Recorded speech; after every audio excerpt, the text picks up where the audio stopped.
Human sa tabo sa dakbay sa Naga, mitumaw karon na pangutana kung nganong naisyuhan man o pagtugot sa quarry operation sa bukid sa Naga bisan kung natumbok na kini nga kuyaw sa landslide.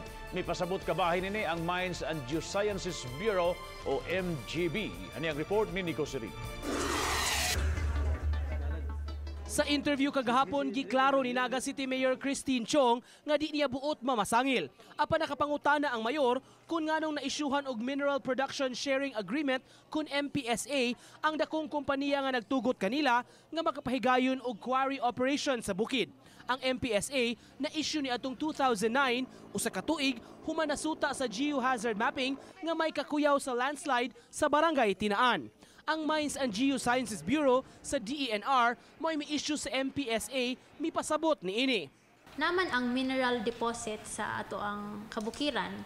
And then ang kanang kung ato ka magbina sa flatland, ato man sad nanggi wala man kay makitaan nga kanang mga mineral industries nga nagkuan og flatland no kay ato man nanggi kuan for agricultural purposes. Dugang ni Cordelia, bisan kung may kakuyaw sa bukid, may mga engineering intervention man nga mamahimong buhaton.